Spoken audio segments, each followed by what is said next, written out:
This just came up in my recommendations. Do you have a wolf problem? The Alpha G AGR-15 has the stopping power needed to securely defend against wolf attacks. Chambered in 223 Remington, the AGR-15 boasts multiple safety features and a wide array of accessories designed to protect you from any wolf you might encounter. Your best protection from a wolf problem. That's interesting. I wonder why that showed up. I live in space. How can I have a wolf problem? Food, transportation, healthcare, things that we literally cannot do without. Buy it now! Buy it now! Buy it now! Buy it now! Buy it now!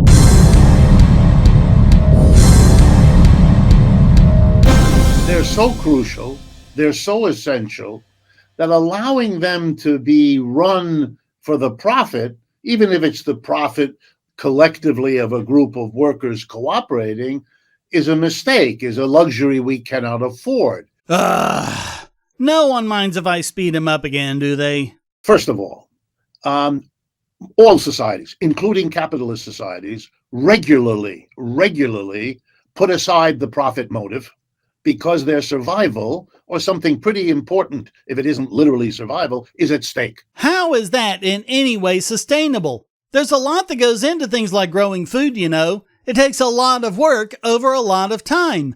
How are you going to convince them to do that beyond what's necessary for their own survival to cover you and everyone else?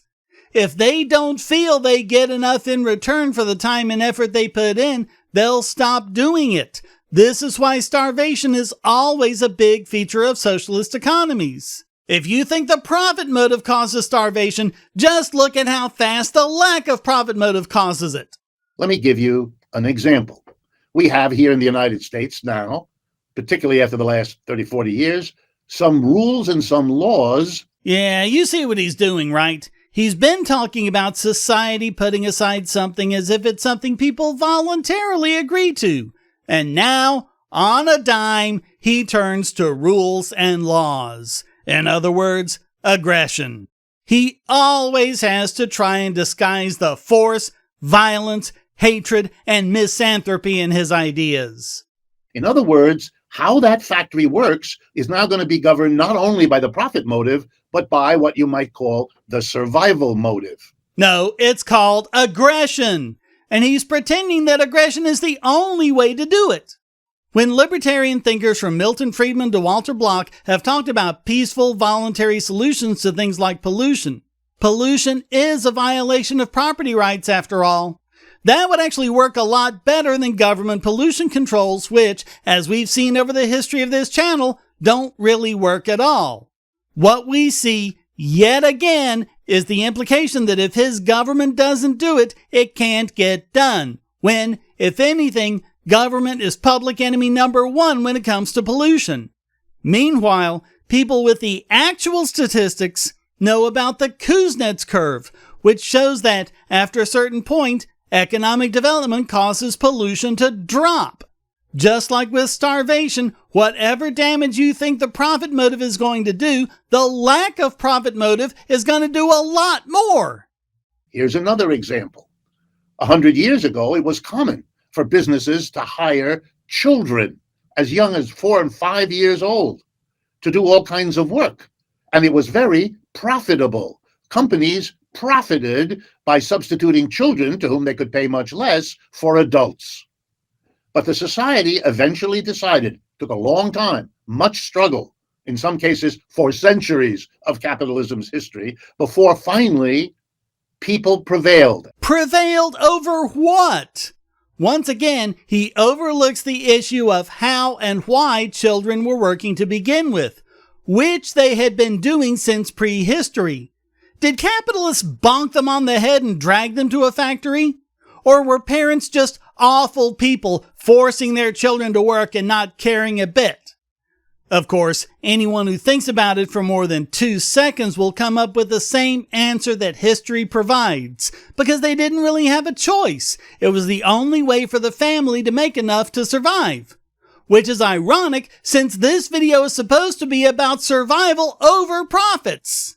As I've shown before, we've seen what happens when people do it Wolff's way, like when Oxfam looked at Bangladesh to see what the results of their child labor policy was. It was not better for the children. They either went into prostitution or they starved, caused by the lack of a profit motive.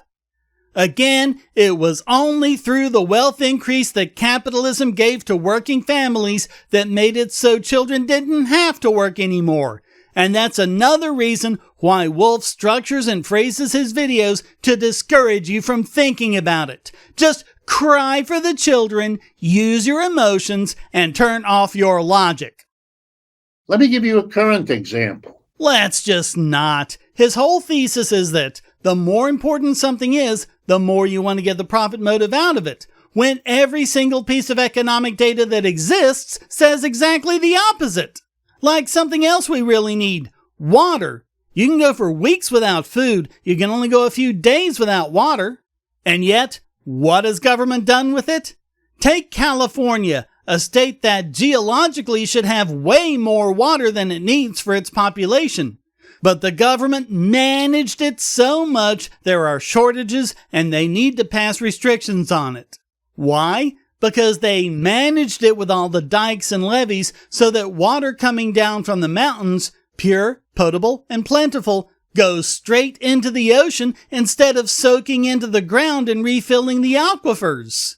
Or look at Wolff's beloved Soviet Union. They destroyed entire lakes. In fact, they took the Aral Sea from being the 4th largest lake in the world to being a tiny, thin strip less than 10% of its original size.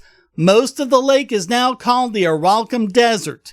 The UN called it one of the planet's worst environmental disasters.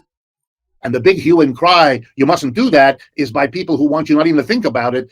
Wow, projection much? Not people who are, in fact, justifying not doing it. I don't think you get how this whole logic stuff works. Profit never should have been the only one. And that it was a tribute to the power of capitalism and capitalists. Because remember, they're the ones who get the profit. We are the ones who get the wages and the salaries. And that's not a form of profit somehow? People work because they feel the money they're getting in their paychecks is worth more than the time and effort they put into it. Just like the business owner. This is nothing more than Wolff doing what he always does, stirring up greed and hatred and envy of a class that doesn't distinctly exist.